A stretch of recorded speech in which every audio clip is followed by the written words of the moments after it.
Hello, everyone. As you have heard, my name is Ivana, and I come from Mostar, geographically at least. I will explain. I'm very happy to be here. So, Dusan, thank you very much, and the rest of the organizers. I would like to say at the beginning that as yesterday we spoke, we ended the day basically saying that it's kind of impossible to do your research without being personally attached to it. And generally, I think my whole presentation is connected to my life, both private and professional. And don't think that I just came here to talk about my life, but I really want to give you a context of why I'm here and what I'm interested in. And I think this is, well, not the beginning. It is a continuation of the things I've done so far. But I am, first of all, I'm a linguist. So in the beginning, I felt a bit like an alien here because I'm not directly from these areas, right? In terms of sciences, I mean, we are all from humanities, but a different kind. And I'm mainly interested in the language and development of the language. And I try to kind of connect it now through to the topic. Okay, so where to start from? As we heard, I teach in a high school. It's called United World College in Mostar. Okay, you see this is the logo, and I teach Spanish there. United World College is basically started as an organization, and it has now 18 schools around the world. So one of those is in Mostar.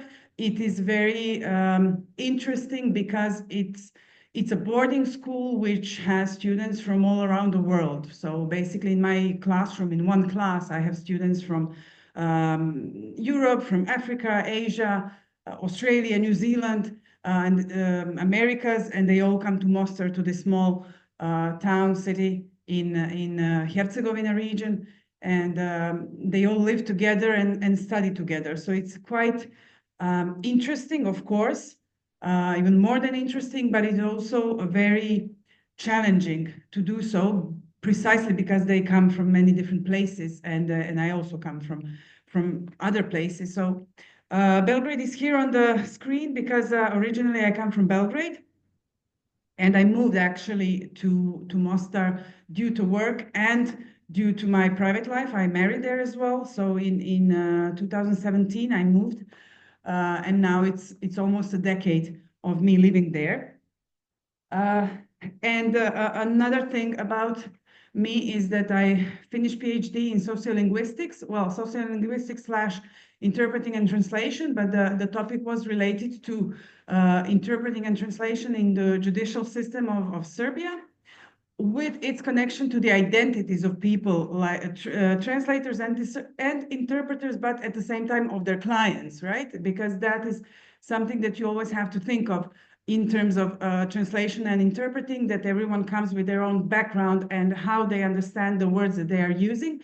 And you have to translate not only the words themselves, but the meanings, right? The background that everyone is carrying with them. And simply as a curiosity, I mean, it happens similarly here with Gavrilo Princip Street and Ferdinand. I've started my PhD in 2012, and it was, as I said, related to translators, interpreters, and they are commonly in the literature referred to as bridges between different cultures and different languages. And then out of nowhere, the city of Mostar became to be a part of my life. And of course, the people who know local knows that Mostar, I mean, most means the bridge in our language. So for me, it was kind of a very, symbolical, some kind of synchronicity that life brought, let's say. And okay.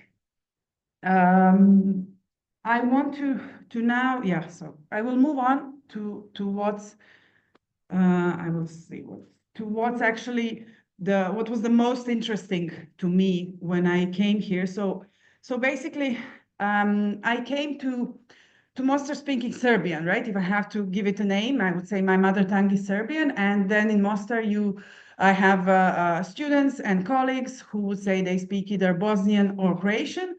a few of them Serbian. And then there are these students who speak many different languages. And what was interesting and what I've seen, I didn't see it the first year, but now through time, I had so many students when we were learning Spanish, or when they were learning local language or heard some things from local language, they found so many words that they could connect to. So first I'm going to focus on words, and you'll see that first the examples that I give my mainly gastronomic words, but there are other parts, of course, of everyday life that are connected. And we all know how generally the situation, the historical, cultural intervening affected the language and the sharing the words, right? So it's completely normal. Here I have some words which are more used in Herzegovina region than in other parts of Bosnia and Herzegovina, like the country itself. Maybe some of them because of the geographical closeness. It's quite common also that what's used in Herzegovina is used in some parts of Montenegro in terms of the vocabulary. So maybe you will recognize some words. One is the first one that I have on the list is maidonos, which comes from Greek maitonos, or probably, it had to Turkish maidanos, which is parsley or bosiljak in other words. Karpuza is commonly used in Mostar for watermelon. Here I didn't write the translation, I see it now. So from, again, karpuz in Greek or karpuz in Turkish. This was for me very interesting, and I didn't know it until I came, because as I said, I studied Spanish. At a certain point, I also dedicated some time to studying Judeo-Spanish, the Spanish of the Jewish who were expelled from the Iberian Peninsula in the 15th century. And then there's this word patishpanya or patishpan as a kind of cake or part of the cake, which actually comes from pan de España. It comes from Judeo-Spanish, pan de España or pan de España in Spanish. And I actually never thought of it. Then I thought in Italian, it's also pan di Spagna. And it does make sense because of all the Jewish or Sephardic Jewish heritage, which is in the Balkans, right? And you can, I'm not going to talk about that, but who is interested, for me, music and generally this oral culture is very much connected, and you can find so many melodies which at the same time have either they have the letters both in Judeo-Spanish and Serbian or Bosnian or Macedonian, depending on the region, right? And that's very interesting, if you ask me. And this kavada, again, probably, it comes from Turkish kavata, which I found as a tomato, but also there are discussions whether it's tomato, it's eggplant, or some green pepper. But okay, it's food. In Mostar, it's definitely tomato, the red one, right? And possibly this was interesting that it comes from Latin cavare, which means to carve, because of the shapes probably that the tomato has. And I've put this in bold, this word kavadais, because kavada in local, in our language, we would say paradise. And then what we did in my family, we started using the word kavadais. It was something like, it doesn't exist, it's not a word. But for us, it was fun, and our children accepted it. I think they think it's a real word. But okay, we kind of tried to do it. But it was kind of how we played with the words. And I will also mention that at one point, because language has a big role in our family, not just in my I don't know, professional life.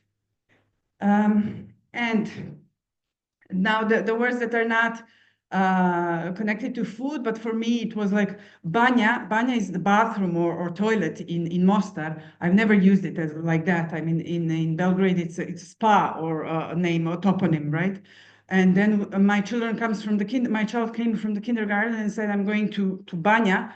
Where are you going to? I couldn't understand them, right? And then later now I know. And in Spanish it's called baño. I guess again there's this connection with Judeo-Spanish, right? In the along the way, but it's simply interesting. Patofna or padofla in Greek, which is a slipper. That's also one word. And one of my favorites that I simply wrote it because I like the word dumati, like to think. Duma in Russian, which is a thought. And I have no idea. I didn't spend time to find the origin. I mean, for some other time I will. But I simply like all these connections. And why am I saying this now? Going back to these students and even myself, when they find out that some similar word, they feel more connected to the place they came. So imagine having 16, 17 years, you come to a different city or a different country or a different continent, and you live without your parents there, and then they find these little words. Words are one thing. Then they find out about other cultural things, food, of course, and they feel simply more connected, more at home at where they are now. I mean, in a town which is a home for 2 years for them. I forgot to wrote, and I remember it before the session. There's this word zeytin in oil, right? In local, and we were doing food because I teach. I have one subject is this beginner's Spanish, and we were talking about food, and I said the word aceituna. Aceituna means olive in Spanish, and it's and then this guy, the student, the student from Iran, he said, "Oh, we have zaytun in Persian." So, and zeytin is in Turkish, so I get there's a connection there, of course, with our word zeytin, but also with azeituna. And with azeituna, it has this as because of the articles in Arabic or Hispano-Arabic. So it's very interesting how the world will develop, right? And in Spanish, many words that start with as or al, that is the article that was in Arabic, and they simply merged it into one word.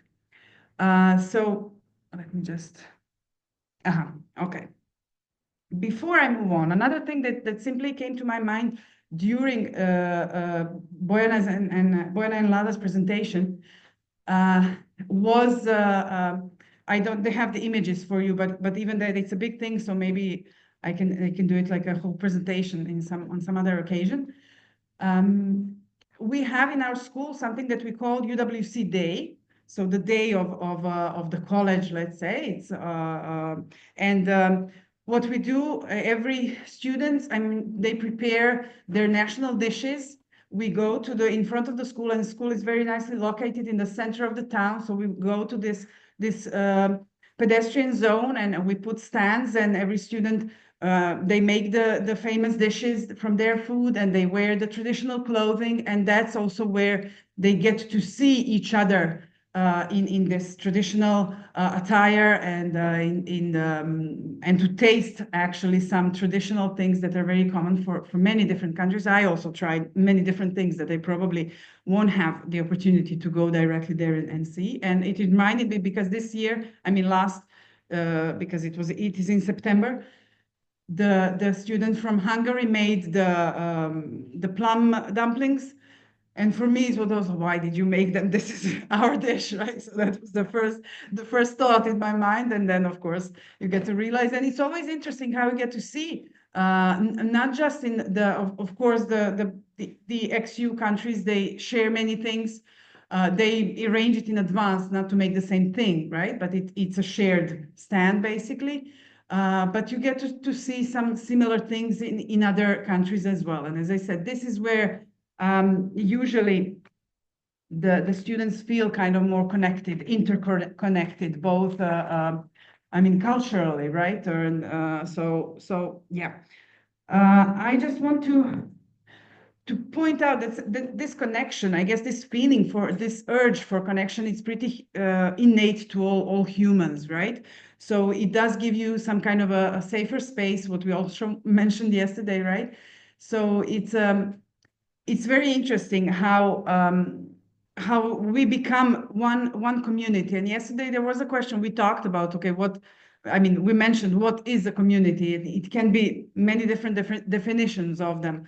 I was always mainly interested in speech communities, and I will now go to move to one other point that I also used a lot in my PhD, and I'm using it now in my work and in my private life as well.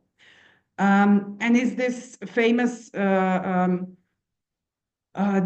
question us versus them in humanities in general, I think in every science, not just humanities. But I care a lot about the language and the words that I'm using, and simply shifting and not using it like us versus them, but always us and them. I think it changes a lot the perspective on how you see things, and it will change it a lot in the future as well, because it feels like how can I say, us versus them is always like seeing them as something strange, bad, some kind of enemy, let's say, different, but different isn't bad, right? And what I like about the school where I work in is because it's obvious that we are different. So first of all, physically, when you enter the classroom, you see that we are different. But it's always us and them in the sense of we embrace all the differences, and we find out that in the end we do have lots of similarities. I mean, I'm not even going to talk about how they are all teenagers and they have the same things no matter where they come from, Asia or America or Europe, more developed or less developed country. It's a lot of things they share simply because of their age. And okay, here I put the part of the convention that also Bauo and Lada mentioned, and we heard a lot about it, and I'm sure all my colleagues here and the students know, I wrote it for myself because I'm not from these areas a lot. But what I liked here is this sentence, that the intangible cultural heritage is recreated by communities and groups in response to their environment and their interaction with nature, history, etc. And it made me think of me, again, sorry, not that I'm kind of like a case study myself, but simply trying to illustrate all this. Because when I moved to Mostar, as I said at the beginning, I spoke Serbian from Belgrade, and I don't speak that language the same way as I did 10 years ago, because it simply got influenced. It's probably because I'm also a linguist, so I do have this, as I say, ear for accents, for words, etc. But also because being in that kind of environment, it affects the way I speak. So I use lots of words that are used in Herzegovina, especially now that my child is going to school. So she's learning Bosnian. She speaks differently than me. So when we practice, I try to also adapt to her way of speaking. Then there's also this fact that I work in an international school, and my everyday life is simply speaking English, Spanish, and our language throughout the day. So in the end, depending on who I'm speaking with, I don't even bother to translate some things, right? So it's very common for me and my surrounding, right, that we use words from different languages because that's the most adequate word. And because I could speak a lot, but I will simply move on to one last thing, which is tourism, and also the creative industries. Sorry, my brain stopped at the moment. And this is also something related to Mostar, also related to my life, and I call it like my second job. But it's actually our second job because it's a family touristic offer. As I said, you go to Mostar, you see this old. It is old, quite almost as much as I am. So it's Zastava vehicle called Stojadin, Zastava 101. I call it Stojke, whatever you want to. And we have the company where we offer tours around Herzegovina region in these vehicles. So it started also like 10 years ago when my husband bought Yugo, and then I joined the theme, let's say, and my grandfather gave us this car. It was his car for a long time, and he gave us this as a wedding present. So now we have this as well, and we drive it through Herzegovina and other places. We went a lot to Montenegro, Croatia, Serbia in this car, by this car, right? And it's really, it's also a part of some Yugoslav heritage. It's not just, I mean, the tourists also love it. And it reminds them of some other, like, I don't know, Trabant from Germany, for example. Like, everyone has stories, and I'm sure many of you have stories with Stojadin or other Zastava vehicles, right? So it reminds you of, it's also some kind of shared heritage. And definitely what we include in the tours is gastronomy, where every tour starts at the market, where we get this local traditional cheeses and veggies and fruit, etc. And then we go usually to the Partisan Cemetery in Mostar. And from there, we move to either some wineries and something like that. Meaning every tour, gastronomy is very important. And I think simply talking about tourism cannot be without talking and trying dishes, different dishes, right? So as I said, I didn't even try to enter the topic of Mostar itself. I don't know how much you know. It is a city that is very interesting. It brings up many questions. Living there, it has changed my perspective in many ways. It's also very nice to live there.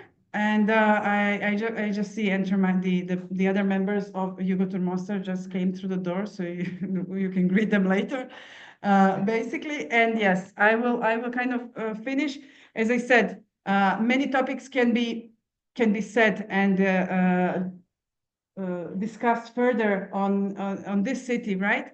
I try to use our example as something which is very positive, and especially yesterday after Ksenia's presentation, where we were talking about how we can unite the region. This is also our way of uniting it. So I think that more focus on this positive topics definitely should be put on, right? And okay, I will finish for now. If you have any questions, please.